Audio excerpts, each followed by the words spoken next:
Emmanuel, Francisco Cândido Xavier, o médium, é esperança. E o texto a comentar por Emmanuel é da Epístola de Paulo aos Romanos, capítulo 15, versículo 4, que inicia o texto evangélico.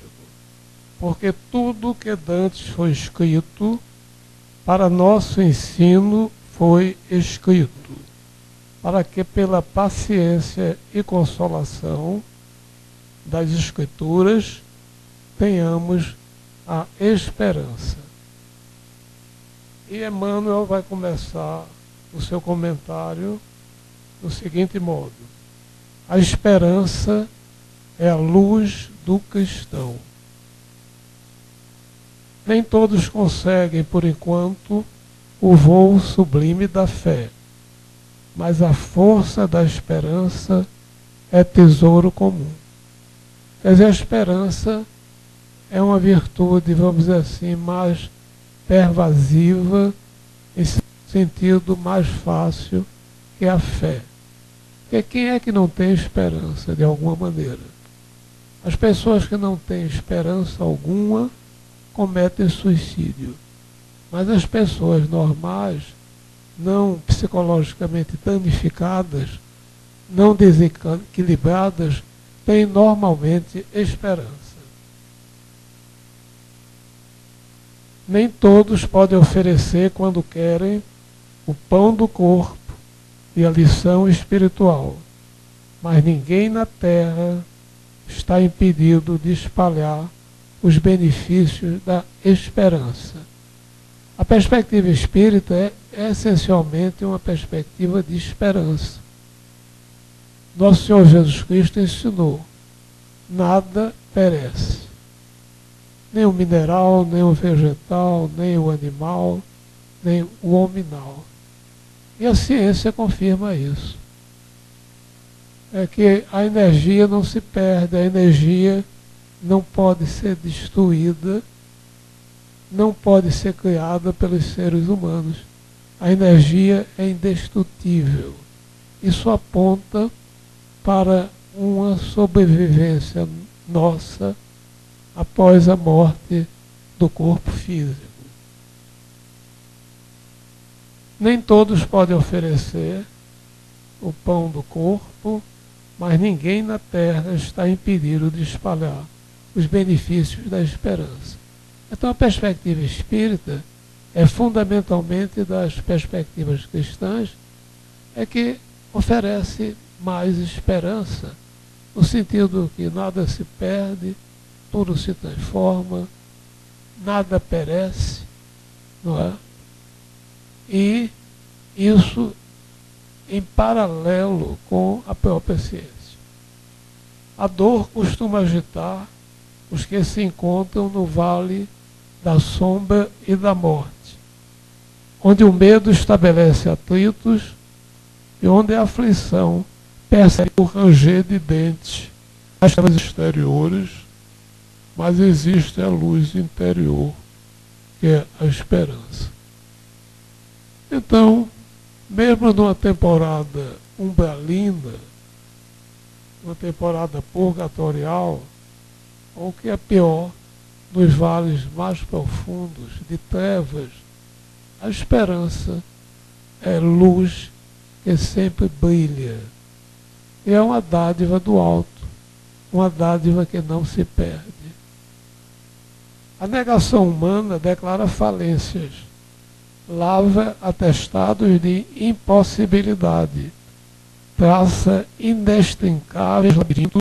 No entanto, a esperança vem de cima, à maneira do sol que ilumina do alto e alimenta as sementeiras novas, desperta propósitos diferentes, cria modificações redentoras e descerra visões mais altas. Um final feliz. Ninguém se perde, todos se salvam. por milênios que transcorram fora da luz redentora do amor. A noite espera o dia, continua Emmanuel, a flor o fruto, o verme o porvir. O homem, ainda mesmo que mergulha na descrença ou na dúvida, na lágrima ou na dilaceração, será socorrido por Deus com a indicação do futuro. A ninguém falta o auxílio divino. Deus não falta a ninguém. Nós é que não recebemos, por uma questão de sintonia, a mensagem divina. E só se faz essa sintonia através do amor do próximo. É através do amor do próximo que se pode chegar ao amor de Deus. Porque a Deus não se vê, lembra o apóstolo, mas o próximo é visível e audível. Jesus, na condição de mestre divino, sabe que os aprendizes nem sempre poderão acertar inteiramente. Quem de nós acerta inteiramente? Quem de nós pode se garantir uma temporada salutar em sofrimento umbralino, porque o sofrimento nos é necessário para que despertemos para a luz. O sofrimento é redentor, por mais que nossos espíritos se rebelem contra o sofrimento.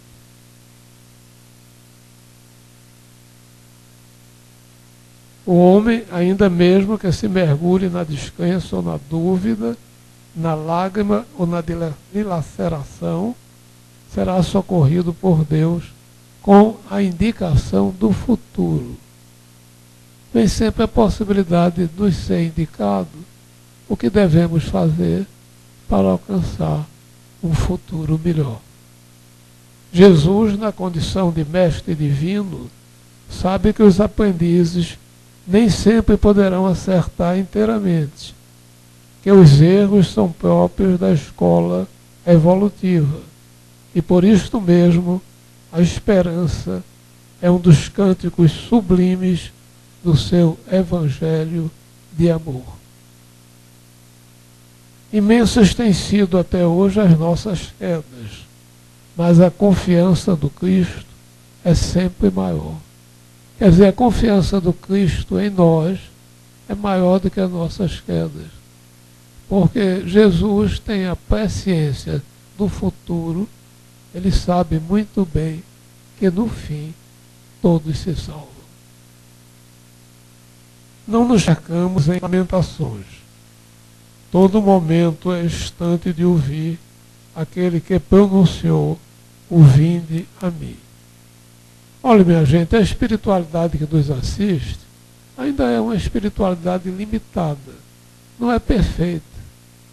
Ainda sofre fadiga. Então nós não podemos abusar dela. Mas nosso Senhor Jesus Cristo é um espírito de altíssimo grau evolutivo. É o Filho unigênito de Deus. É o co-criador da Terra. É, como se diz nos meios espíritas, o governador do planeta. Então, a ele podemos recorrer sempre, que Jesus não tem fadiga, não tem cansaço. E devemos poupar, no máximo possível, os nossos irmãos espirituais, que, embora mais adiantados do que nós, não são perfeitos. Ainda têm bastante a progredir. Imensas têm sido até hoje as nossas quedas, mas a confiança do Cristo é sempre maior. Não nos percamos em lamentações. Todo momento é instante de ouvir aquele que pronunciou, vinde a mim. Quer dizer, o próprio Jesus nos convida para solicitarmos a ele ajuda. Levantemo-nos e prossigamos, convictos de que o Senhor nos ofereceu a luz da esperança a fim de acendermos em nós mesmos à luz da santificação espiritual. Terminou, era um texto longo, Humbertinho que desculpe, mas esse trecho final é um apelo para que nós próprios acendamos em nós a luz do amor. Ninguém vai fazer isso por nós. Temos de nos iluminar pelo amor. A boa espiritualidade não vai fazer isso, porque nós temos o livre-arbítrio de escolher entre luz e sombras. Então vamos ouvir o Humbertinho.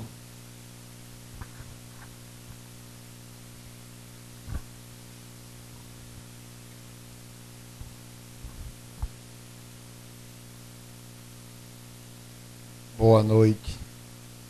Que a paz e o amor do Mestre Jesus permaneça conosco, hoje e sempre. Não sei nem porque eu ia guardar o óculos, vou precisar dele daqui a pouco. Me propuseram o tema ética e espiritismo. É um tema permanente. Eu nem vou dizer que ele é atual. Ele é permanente. Ele é um tema que não se esgota e que tem que ser conversado, discutido, apreendido permanentemente. A começar pela pergunta: o que é ética? O que é ética? Se a gente fosse lançar essa pergunta em qualquer ambiente, a gente ia ouvir com certeza a resposta de que ética é fazer a coisa certa. Aí, por implicância, eu poderia fazer outra pergunta: mas o que é a coisa certa?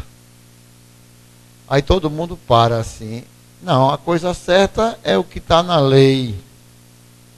A coisa certa é o que está na lei. Muito bem, a nossa legislação já previu escravidão, já apoiou pena de morte. Há discussões acerca do abortamento. E tudo que está na lei é necessariamente a coisa certa a se fazer, do ponto de vista, sobretudo, espiritual, que é o ponto de vista também permanente. O que é a coisa certa? Será que nós sabemos definitivamente o que é fazer a coisa certa? Então, você fica naquela dúvida. Eu quero pedir permissão para ler 5 perguntas sem dar as respostas, para no final a gente tentar construir as respostas. É uma reportagem antiga que saiu na revista Veja, chamada Ética Cotidiana. São as perguntas de comportamento cotidiano que você fica assim pensativo. Será que é certo? Será que é errado? Será que eu devo fazer? Não devo fazer? Então, para vocês verem a profundidade do que se chama de dilema ético, ou de postura ética, ou de conduta ética, ou de que se é ético ou não fazer isso, a gente fica: o que é fazer a coisa certa? Aí são mais de 40 perguntas, mas uma das perguntas assim, bem simples: avançar o sinal vermelho à noite, quando quase não há movimento, aumenta a segurança contra assaltos. Isso é correto? Primeira pergunta sem resposta. Quem respondeu foi um grupo de filósofos, professores, sociólogos, esse povo que sabe de muita coisa. Não é? Não é, professores? Então, é ético eu avançar o sinal vermelho de madrugada? Segundo, é certo, já que o dilema é fazer a coisa certa, avançar na faixa de pedestre, mesmo quando não há pedestre passando? Se não há pedestre passando, eu posso avançar na faixa? Guardem as perguntas para a gente responder depois. Terceiro, que é o que a gente ouve, hein, Bel? Diga aí. Você nem sabe o que é, mas já concordou. É melhor ter meninos malabaristas, engolidores de fogo e vendedores de balas nos cruzamentos das grandes cidades do que tê-los assaltando, certo?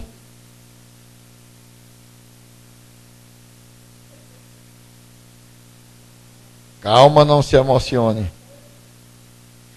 Eu apanhei dos meus pais e me tornei um adulto psicologicamente normal. Um bom marido e um profissional correto. Isso me diz tudo o que preciso saber sobre dar umas palmadas nos meus próprios filhos, certo? E a quinta, tem 40, mais 5 tá bom para a gente ficar assim, pensativo, né? Estacionar em fila dupla é proibido. Mas dar uma paradinha rápida para comprar um remédio ou entregar uma encomenda é um delito menor, não? É certo fazer isso? Isso assim, coisa do miúdo, do cotidiano minúsculo, não é nem do cotidiano, é do horariano, ou do minutiano. É assim, uma coisa pouca, né? Então, se a gente não tem a resposta precisa do que é certo, do que é errado, por mais rigoroso que a gente seja, e mais, se nas circunstâncias a gente é impelido a fazer, mesmo tendo o dilema ético, mas não pode, mas tem que fazer, mas é proibido. Aí alguém faz besteira, menino? Besteira. Então, imagine se a gente vai ter de pronto a resposta para todos os dilemas éticos que nos incomodam e dos quais nós somos verdadeiros donos da verdade quando apontamos o dedo para o outro. Absurdo, inaceitável, inconcebível, não aceito sob nenhuma hipótese, é antiético. Muito bem, todos nós temos os nossos valores, todos nós temos os nossos conceitos sobre ética, mas nós não conseguimos responder com absoluta segurança as 5 perguntas. Quem conseguiu, ótimo, não é? Depois eu vou ler a resposta dos filósofos, sociólogos e tais. Mas, afinal, o que é ética? Essa definição simplória de fazer a coisa certa, se nós nem sabemos o que é definitivamente o certo.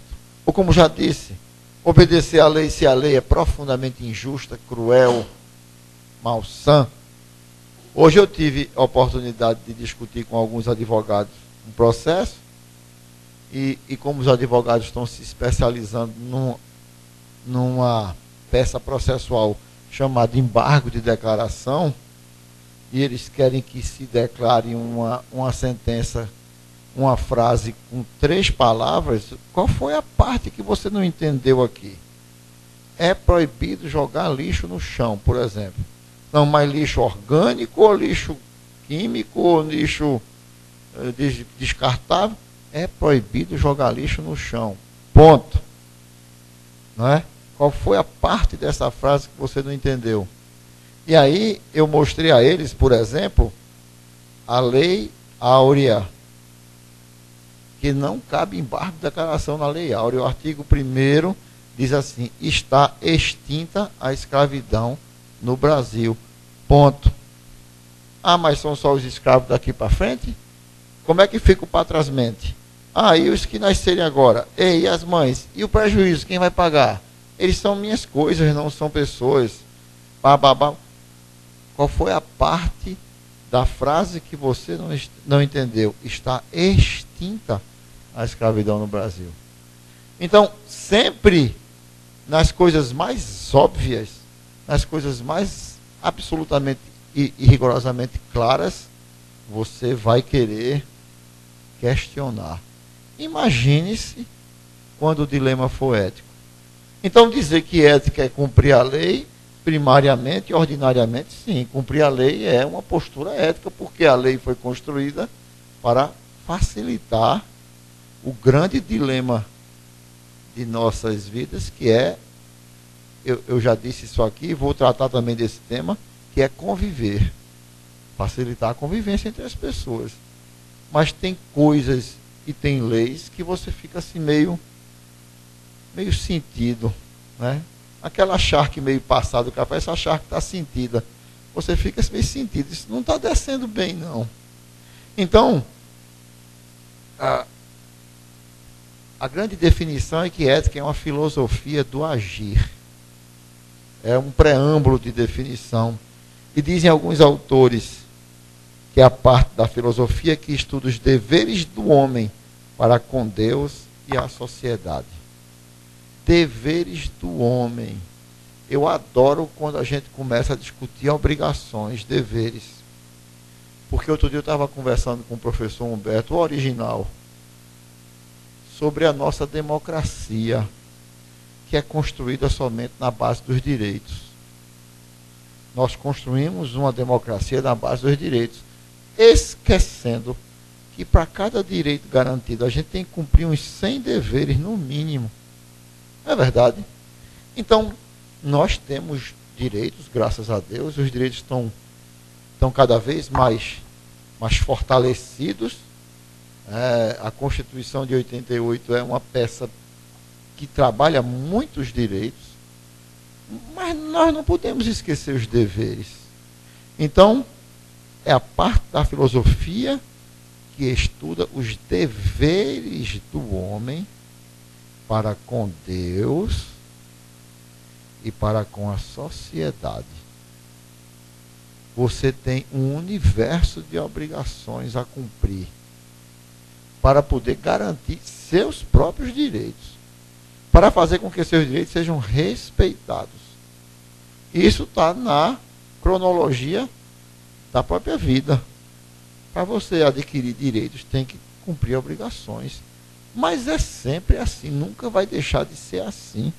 Isso faz parte da lei da natureza. Então, nós temos obrigações e a ética é vista como este conjunto de obrigações para com Deus e para com a sociedade. Diz outra definição que são regras do bem proceder. Regra do bem proceder. Mas o que é o bem? O que é fazer o bem? Tem gente que pensa que dar esmola para menino de rua é fazer o bem. Será? Será que aquela esmola é efetivamente uma ajuda ou é um veneno? Será que aquela esmola está tirando ele daquela condição ou está afundando ele naquela condição? Será que aquela esmola não está enganando, iludindo, ludibriando ele, incentivando a permanência na rua? Então nós não temos nem precisão para afirmar que estou fazendo um bem. Outro dia eu ouvi de uma conversa que uma psicóloga costumava resolver os problemas em casa com o que ela chamou de terapia da palmada. Só faltava dizer psicoterapia da palmada. Pois lá em casa é tudo resolvido na terapia da palmada. Eu disse, pronto. Será que é correto? Tem uma pergunta sobre nosso dilema ético. Eu sou hoje um homem de bem, porque apanhei muito, então acho que devo bater nos meus filhos. Isso é certo? Ainda partindo dessa premissa, mutatis mutandis. Eu trabalho desde 1 ano de idade, carvoaria, salina, indústria, e sou um homem hoje. Esses meninos não querem saber de trabalho, é tudo aí, perdido. Então tem que trabalhar desde novo. É correto isso? Muita gente acha isso absolutamente, irrecorrivelmente correto. Então, regras do bem proceder. Como é que eu vou resolver o que é um bem? A partir de que premissa? Então, quando a gente fala de ética, a gente fica pensativo mesmo. Tem que recorrer ao alto clero, inclusive aqui presente. Não é? Que a gente do baixo clero fica meio pensativo. E aí vem uma solução, não digo mágica, mas lógica, filosófica.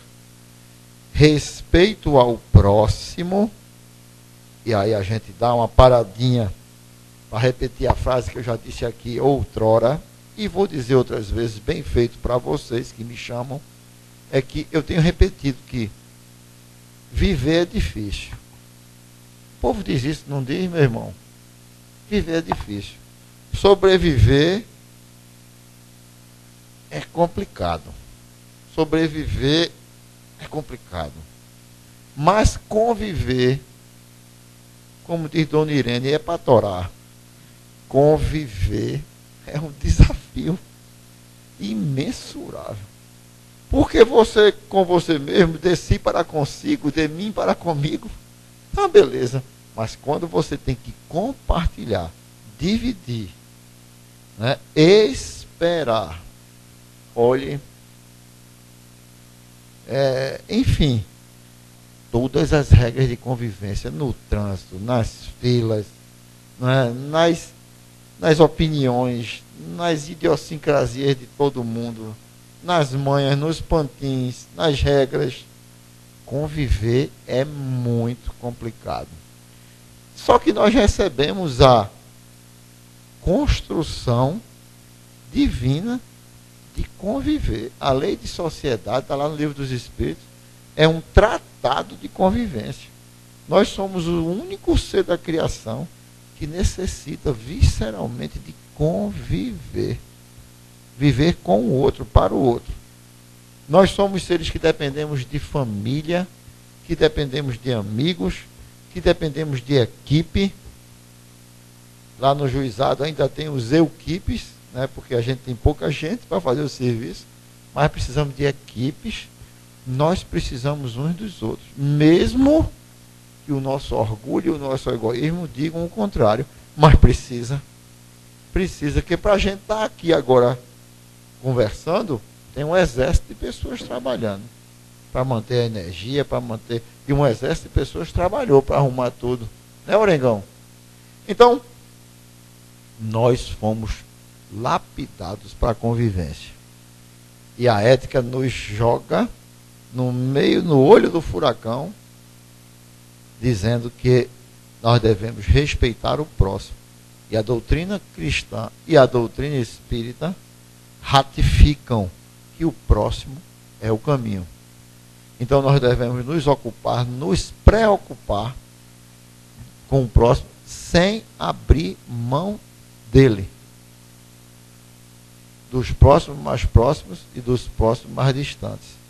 Não poderá haver paz, não poderá haver tranquilidade, não poderemos descansar enquanto houver uma ovelha perdida, tresmalhada, desencaminhada. Nós não nos sentiremos tranquilos enquanto houver uma só pessoa sofrendo. Afinal de contas, que céu seria esse se uma pessoa que conviveu com a gente, se uma pessoa que é da nossa família, se um filho da gente está sofrendo? Que tipo de céu eu vou ter? Que tipo de paraíso eu vou gozar e usufruir se meus filhos estão em conflito, urrando pelas soluções que não vêm? Então, nós temos de aprender, cuidando dos filhos, cuidando dos familiares, a nos ocupar e nos preocupar com o próximo. A própria lei com que eu trabalho, e minha querida professora me ensinou muito, só nas cotas e pareceres, e a galega também, a própria lei diz que nós temos de ter responsabilidade com o egresso, que é aquele que passou pelo nosso birô e já seguiu o seu rumo. Nós não podemos abrir mão de um filho de 52, 53 anos. Meus pais não abriram mão de mim ainda. E não abra não. Abra não.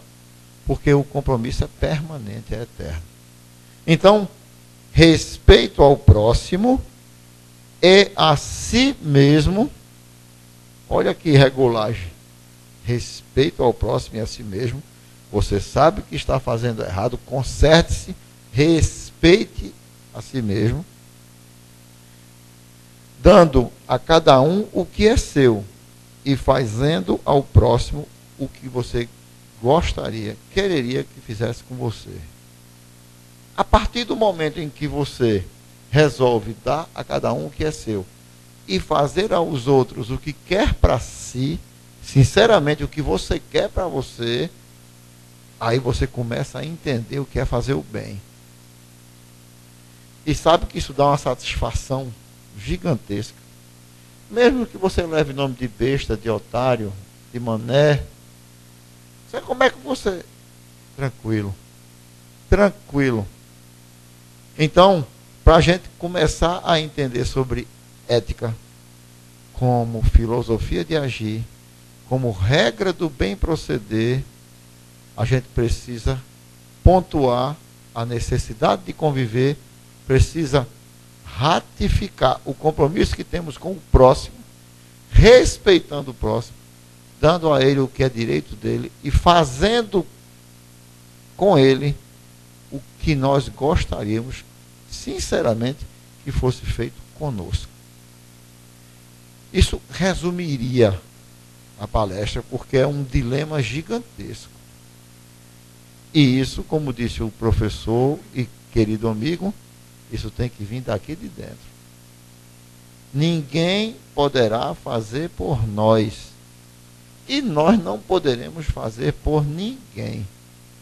Tire de você suas virtudes, coloque em prática e vá para frente. Preocupe-se com o próximo.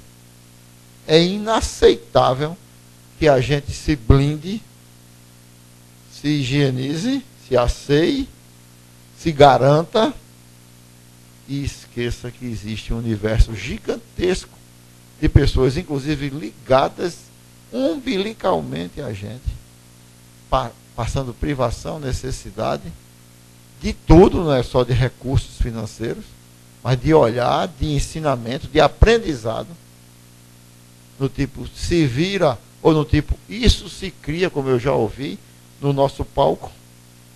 A gente nem ouve mais, a gente vê, a gente sente olfativamente.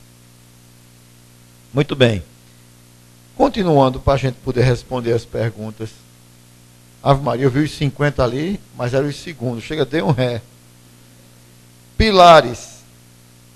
Primeira coisa que a gente deve começar a trabalhar para ter uma postura ética, sob o ponto de vista espírita, que é a ética mais consistente, porque ela é a ética da visão espiritual, permanente, eterna, a visão espiritual, que relativiza mesmo os bens materiais, porque tem gente que quer cumprir ética de fachada, ou para ser reconhecido como isso, ou para até ter ganhos materiais, fazendo aquela capa bonita.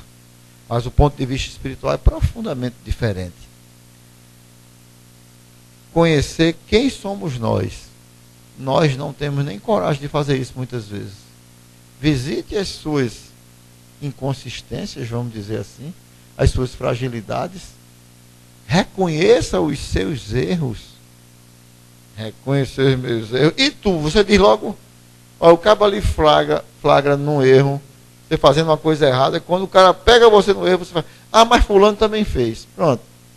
Já jogou logo para o outro. Não estou falando de fulano. Estou falando de... Fulano também fez e você não fez nada, e já jogou logo para o caba, que flagrou e não fez nada. Ou seja, reconheça. Conhece-te a ti mesmo. Conhece-te a ti mesmo. Nós, TY, né, mestre? Conhece a ti mesmo. Então, nós somos seres eternos. Nós sobrevivemos ao mergulho físico. Na verdade, nós continuamos vivos permanentemente. Então, a nossa visão de uma construção ética não é uma construção ética para fazer um mise-en-scène. É uma construção ética para construir um espírito fortalecido, para poder dar o exemplo aos outros que ainda não adquiriram essa maturidade de entender que temos de ter um comportamento exemplar, que temos de ter valores íntimos, luz interior, e que muitas vezes nós não poderemos nem mostrar essas luzes, porque isso vai ferir a dificuldade dos outros. É você entrar numa comunidade carente, cheia de joias. Tá vendo? Sabe quanto foi isso aqui? Não é o caso desse relógio. Né? Esse aqui, se eu balançar muito, ele cai. Isso aqui custou não sei quantos mil dólares. Tu tem um desse? Tem não. Tem gente que faz isso com o que ele pensa que são virtudes dele. Humilhando. Então, esse mergulho para dentro de nós é o primeiro grande mergulho. Que eu já falei a expressão de Drummond, que chamava de dangerosíssima viagem, a viagem mais difícil. Reconhecer meus erros e consertá-los, em vez de ficar botando o erro dos outros. Consertar os erros da gente. Ou coisa como consertar o Fusquinha já é complicado, hein, meu irmão? Abafa o caso aí. Eu estou acreditando em tu. Esse período eleitoral. Consciência. Eita, mas Deus é tão bom que nos deu.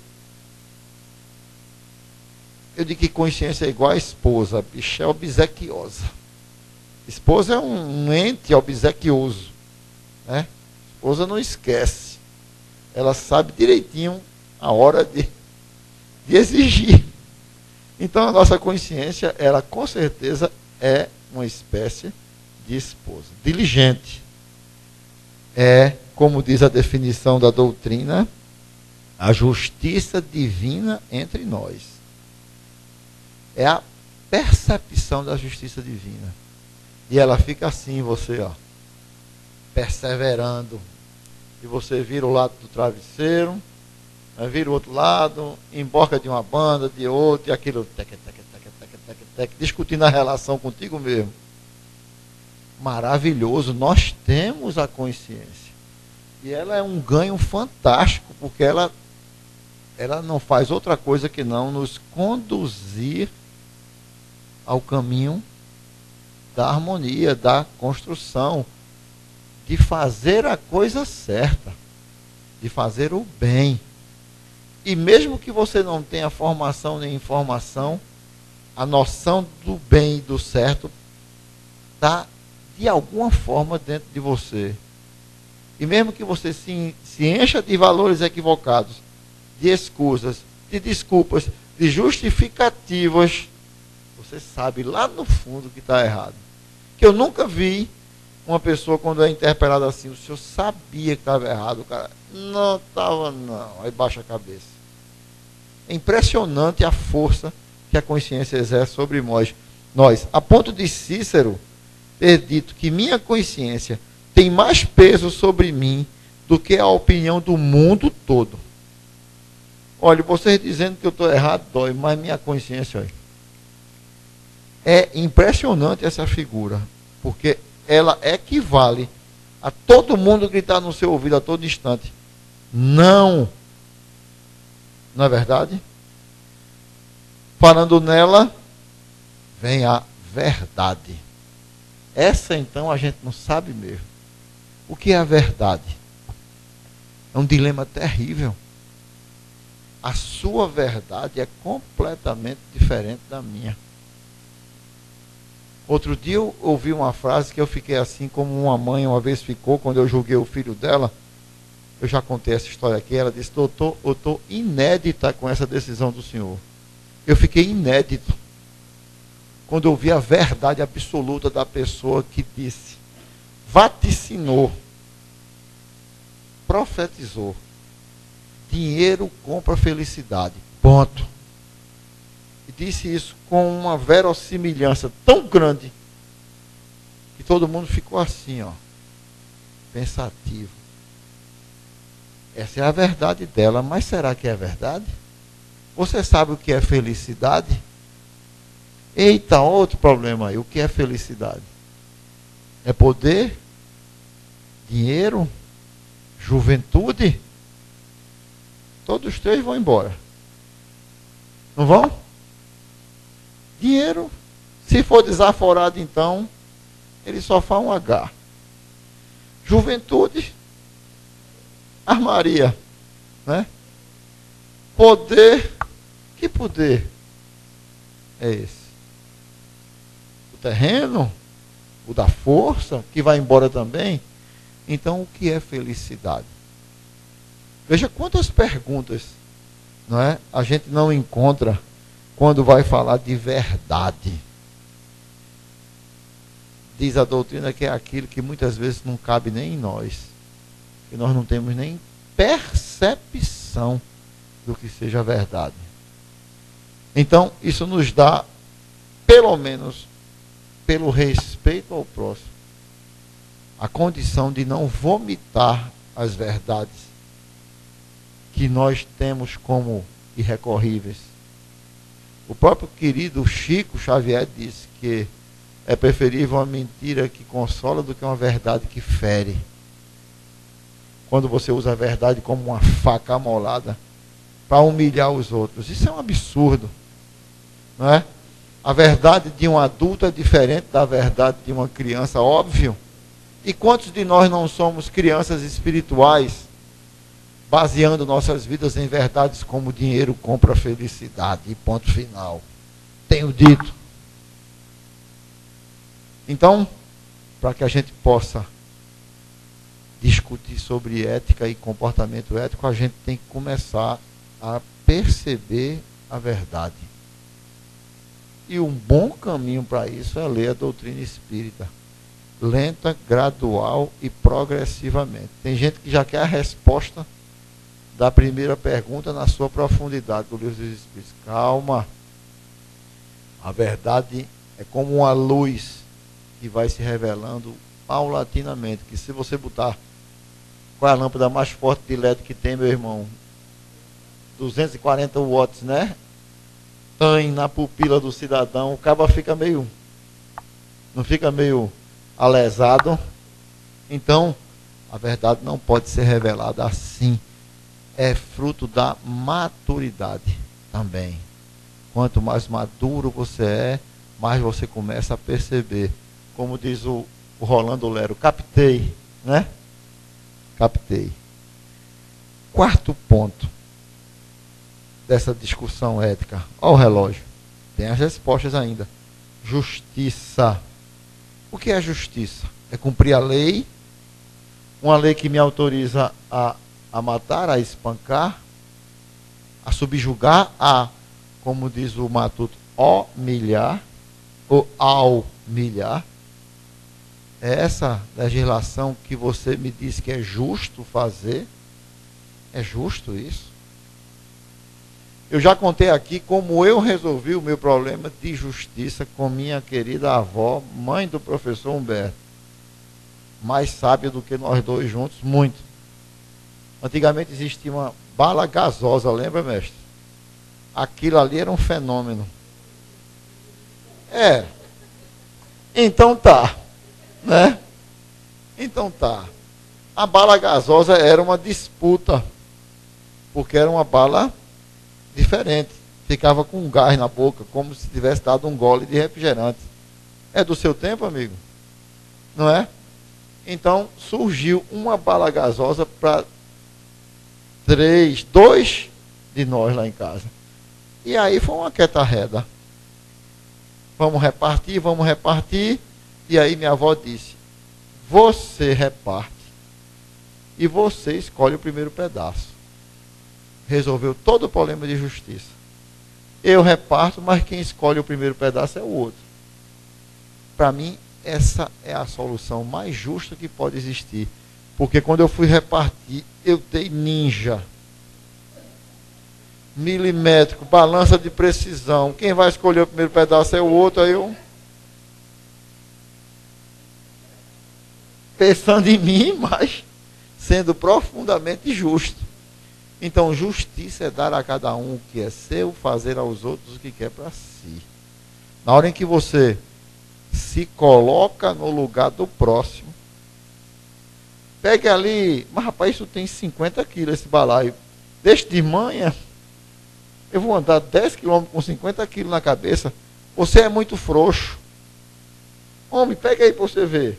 Não é não? Venha comigo que eu faço. Se você fizer, eu faço. Então, se colocar no lugar do outro. Mas isso é óbvio. Você ia gostar de sofrer aquele constrangimento? Passar aquele vexame, aquele apuro? Não ia. Educação. Vinícius, um mestre na educação, diz que é a modalidade mais eficiente de auxílio à educação. Não remedeia os males, evita-os. Eu acho essa frase fantástica. A educação não remedeia os males, evita que os males aconteçam. Porque uma pessoa educada, na sua mais apropriada colocação, é uma pessoa que evita muitos problemas. Quase todos. A pessoa é educada no vestir, educada no alimentar-se, educada no comportamento, educada no se dirigir às pessoas. Mas faz uma diferença tão absurda e ele livra tanto do problema.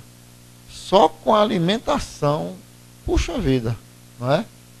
Educado na alimentação, ele já livra, assim, 90% dos problemas de doenças que nos incomodam, não é? E a educação exige disciplina, que é praticamente o que está faltando hoje no mundo. Eu me atrasei um pouco por causa dos problemas de disciplina vivenciados nas unidades, Bel. Continua tudo como antes. Não há uma rotina de disciplina. Acordo, faz o asseio, toma o café, escova os dentes. Não há uma rotina. Todo mundo tem rotina, obedece a disciplinas. Você não pode educar um jovem sem lhes dar disciplina. E outra coisa que eu tenho falado com muita insistência, até uma certa implicância, para que a gente possa construir ética no nosso comportamento também e criar uma harmonia social, é a de enxergar as virtudes dos outros. Você não pode construir harmonia e convivência se você já chega dizendo: você não presta, você para mim não presta, não vale nada. Pronto. E vai dar qual é o próximo passo? Nem para trás pode ser, é para baixo. Mas rapaz, você é um cara tão forte, tão inteligente, tão bonito, tão enfim, desenrolado. Olha, eu já olhei 4 virtudes do cara, mesmo que não seja assim integralmente verdadeiro, mas olhando com olhos de compreensão, você consegue extrair as virtudes. E aí, ó, já ganhou. Porque ele diz: opa, é mesmo. Bonito todo mundo se acha, né? Mas então você dá logo aquele grau, acaba, já fica satisfeito. Enfim, enxergar as virtudes do próximo. Para mim isso é de uma profundidade ética indizível. Porque eu estou viabilizando a convivência. Eu estou enaltecendo, eu estou vitaminando, eu estou salvaguardando, eu estou, enfim, iluminando. Menino, fica quieto no teu canto. Já é o 3º desse ano. iPad. Os outros 2 levaram compulsoriamente. Muito bem. Existem muitos exercícios éticos que a gente pode fazer e o tempo não permite, mas eu queria deixar um, que é a indignação. Indignação é você não considerar como normal as coisas que as pessoas estão dizendo que é normal, porque todo mundo faz. Não aceite como normal as coisas que estão dizendo que são normais, porque todo mundo está fazendo. Indignação sem revolta e sem escândalo. Eu não posso aceitar que isso continue acontecendo. Eu não posso aceitar, por exemplo, como normal, porque todos fazem, que numa instituição de reeducação, um menino acorde de 1h da tarde. Ah, porque eu quero. Que coma quando quer, que faça o que quer e que não estou nem aí para nada. Ah, mas é assim mesmo. Não. Então, a indignação nos dá o limite, sem revolta e sem escândalo, o limite do nosso ponto para consertar. Opa, daqui para baixo não passa mais. Chega. Então, para que você possa construir ética, você tem que enxergar essas coisas e se posicionar em relação a elas. Isso não está correto, ponto final. Mas para isso existe um macro exercício. Para que você possa perceber e se indignar e não achar normal, você tem que fazer o quê? Inserir valores. E quem é que vai inserir valores? O pai e a mãe são grandes paradigmas. Mas se eles não tiverem, ou se eles não fizerem, a escola é uma referência. Mas se a escola não tiver nem aí para você, tanto faz você vir para a aula ou não. Existe um palco que para mim é interessantíssimo. Para dizer pouco, é a religião. A religião, ela cumpre um papel fundamental de inclusão de valores na mente das pessoas. E ela faz isso muito bem, seja de que segmento for. Ela consegue fazer com que você comece a construir valores e priorizar os valores espirituais em detrimento dos valores materiais. Posso começar a responder, meu irmão? É prudente, né? Então, a primeira pergunta, lembram qual foi? Eita, perdi, ó. Não, achei. Perdi as outras, mas a primeira eu achei. Deixa eu ver se eu vou achar as outras. Achei as outras. Primeira pergunta. Estacionar em fila dupla é proibido, mas dá uma paradinha rápida. Coisa. Para comprar um remédio ou entregar uma encomenda é um delito menor, não. Ou mesmo para descer alguém, uma paradinha rápida, coisa pouca. Certo ou errado? Hein? Ninguém quer arriscar, não? Errado. Os professores. A parada só é rápida para quem parou. Para as outras pessoas que vêm atrás, dependendo da pressa, essa manobra pode significar um incômodo gigantesco. Se você parou para entregar alguma coisa e eu estiver socorrendo meu filho com uma convulsão, com engasgo, enfim, com um mal súbito qualquer, aquela paradinha pode significar, inclusive, a vida dele, não é não? Então, mas que besteira, o mundo assim fica muito difícil. Mas quem disse que o mundo é fácil? Ainda mais com essa densidade. E é por isso que as regras precisam ser bem examinadas e fielmente cumpridas, com algumas exceções, não é? Que eles, inclusive, dizem aqui. Vamos ver a segunda pergunta. Avançar sinal vermelho à noite, quando quase não há movimento, aumenta a segurança contra assaltos. Isso é correto? Hein? Filósofos, respondei-me.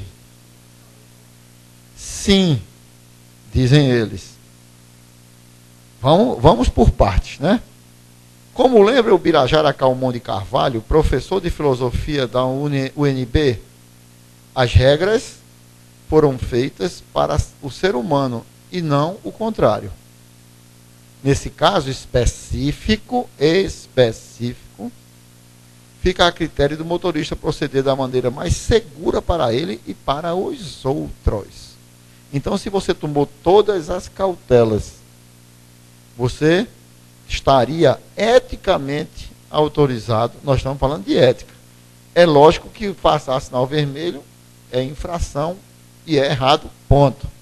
Mas eticamente, como as regras foram feitas para nos servir e não para nos tornar escravos delas, usando o pigmento necessário, o condimento necessário do bom senso, dizem os filósofos, seria permitido. Terceiro, é certo avançar na faixa mesmo quando não há pedestre passando? De dia não, diz ele. De madrugada, diminuir a marcha, observar com cuidado, atravessar, não feriria o contexto ético. Eu não estou concordando nem discordando, eu estou expondo para que vocês pensem. E essa, é melhor ter meninos malabaristas e vendedores nos sinais do que assaltantes? Não. Nenhum nem outro. As duas coisas não são excludentes. O mais útil para a sociedade é que meninos e meninas estejam na escola, estudando, sendo alimentados e orientados. Mas a caridade individual não deve ser regulada por uma ética coletiva. Ela pertence àquela região interior em que manda a convicção pessoal, que é outro dilema. Muita gente vai dizer, eu prefiro assim do que assado. Você não era preferido nem o assim, nem o assado. E a última, eu apanhei, tem 40, mas a gente para nessa quinta. E me tornei onde posso bater nos meus filhos. Pode? É ético? É ético, principalmente usando esse tipo de conclusão? Não. Eventualmente, se isso acontecer, talvez nem se questione, mas sob o argumento de que bati e posso bater, é até covarde. É até covarde. O fato é que a doutrina espírita, ela tem um compromisso tão grande com o pensamento cristão, original, não é? Que ela deixa bem claro o livre-arbítrio, deixa bem claro a capacidade que nós temos de discernir e dá todas as informações necessárias para que nós possamos nos posicionar nesse dilema ético. Se existir o dilema ético. E no fundo, existindo uma dúvida quase que inextinguível, você poderia fazer uma prece e perguntar como é que Jesus agiria num momento desse. E pedir a orientação do alto clero, mais alto um pouco, né? Porque a gente recebe a intuição, a gente recebe a iluminação e até o conforto necessários para uma ou outra tarefa. O que eu consegui aqui, com certeza, foi problematizar e dizer a vocês o quão profundamente grave é essa postura ética. No mundo de hoje, inclusive, especialmente, nós estamos nos cobrando muito isso. Antigamente, colocar um filho para trabalhar no seu gabinete era absoluta, rigorosa, escancaradamente e ético, aceito, incentivado e medalhante. Você ganhava uma medalha. Você é um bom pai. Hoje, porque a gente enxerga o próximo, porque a gente tem compromisso com todos, e olhando para o bem-estar comum, para a harmonia social, para a sinceridade, para as oportunidades devidas a quem efetivamente construiu espaço para isso, você questiona. Você questiona. Eu não acho ético, porque é filho do rei e está no reinado. Oi. Enfim, vejam quantas perguntas existem. Mas, para que a gente possa respondê-las com segurança. E mais, para que a gente possa ter uma conduta cada vez mais ética, a gente deve colocar na cabeça da gente que é dar a cada um o que é seu, fazer aos outros o que gostaria que fosse feito com você. Aí fica tudo mais ou menos bem encaminhado. O mestre tem uma pergunta. Vai fazer a quem? Para mim? Deus me defenda. Diga, mestre. Olha, uma pessoa drogada, viciada em droga, ameaçada possivelmente ou provavelmente de morte pelos traficantes. É lícito ou não dar o dinheiro que ela pede?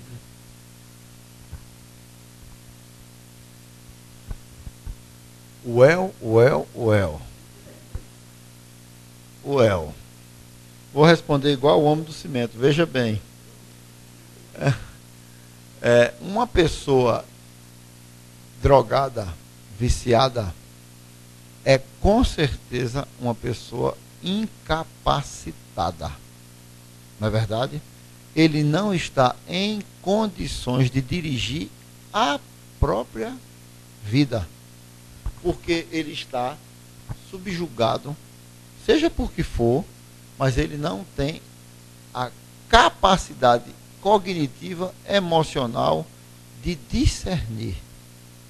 Então, uma pessoa dessa precisa ser acolhida e tratada, e não incentivada. Muitos pais querem se livrar do problema. Vamos tirar o drogado de foco e vamos colocar os filhos que exigem o iPhone 5S. Não, parece que tem um. Já tem o 6. Tá difícil, painho. Ainda estou pagando as letras do 5. Não é? Então, na verdade eu escapei do 5. Né? Mas uma pessoa que exige isso. Nós, ou quem está sob os cuidados do drogado, então eu que estou cuidando dele, na verdade, eu tenho que discernir. Não posso lhe dar isso. Não vou lhe dar esse brinquedo. Não vou satisfazer essa sua vontade, porque ela não vai ser boa para você. Então, penso eu que nessa circunstância específica, não é correto alimentar. É correto dirigir-lhe a conduta, interná-lo, tratá-lo, reeducá-lo, mas nunca alimentar, por nenhuma hipótese. E a maioria das pessoas que fazem isso, fazem por medo. Se eu tenho que me livrar, se não fizer, vai piorar. Não é? Então, na minha posição pessoal, não acho correto alimentar em nada. Para isso existe até a figura da interdição e eventual curatela. Então você não tem condições e eu vou trabalhar isso aí com você. Penso eu. Se não alimenta. É um dilema cada vez mais difícil de ser resolvido, mestre, porque isso está epidêmico. Epidêmico. E o que pode parecer um mal, ou seja, não dar o dinheiro, na verdade talvez seja a melhor conduta. Do mesmo jeito de que não dá o brinquedo, nem o 6S, temei. É a melhor conduta. Não vou lhe dar isso, porque o que você tem já lhe é muito favorável e você precisa trabalhar para conquistar o seu. Talvez essa lição, eu vi um vídeo essa semana de uma mãe de um deficiente visual, pequeno, com 3 anos. 2 anos, 3 anos. Ela soltou ela na rua e disse: vá na casa de sua avó pegar uma panela. Todo mundo fica: meu Deus, que mãe má, perversa. Se oriente e vá.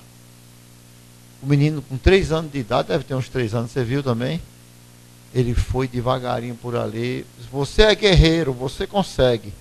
Eu can do it, né? Aí ele subiu a escada, foi lá na casa da avó. É na mesma quadra. Mas para uma criança, né, com essa deficiência, que na verdade ele já estava aprendendo a suprir, porque com audição, olfato e tato, ele chegou, parecia que não tinha deficiência, ele chegou, não foi bem certinho. Ela foi uma vez com ele, depois uma escada íngreme, e ele desceu de costa a ela, para não descer de frente, porque ele não tinha o equilíbrio necessário. Buscou a panela e entregou a mãe. Mãe, muito bem, quer ir ficar lá?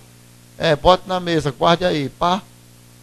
Essa é uma mãe perversa? Não. Essa é uma mãe maravilhosa que está preparando seu filho para conviver num mundo como o nosso, né? E com responsabilidade. Podemos fazer a prece, mestre?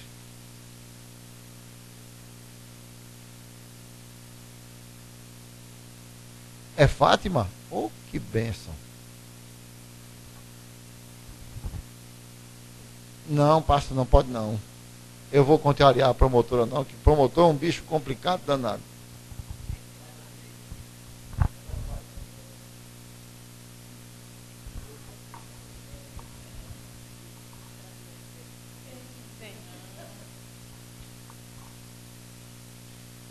Senhor Jesus, queremos agradecer as palavras que foram ditas aqui, com certeza amparadas pelos bons espíritos da Casa de Cáritas, e que nós possamos sair daqui, cada um tentando praticar isso aí, né?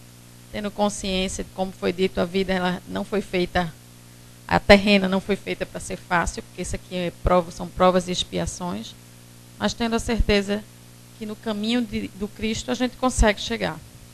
Vão ter os tropeços, vão ter os atropelos, mas com certeza vão ter esses anjos, esses bons espíritos a nos orientar e nos guiar. Que nós possamos voltar para os nossos lares, tendo a certeza de que é necessário essa mudança, é necessária essa avaliação, é necessário aceitar os nossos erros e os nossos defeitos, e a partir daí, com certeza, vamos iniciar esse processo do caminho do Cristo. Que assim seja.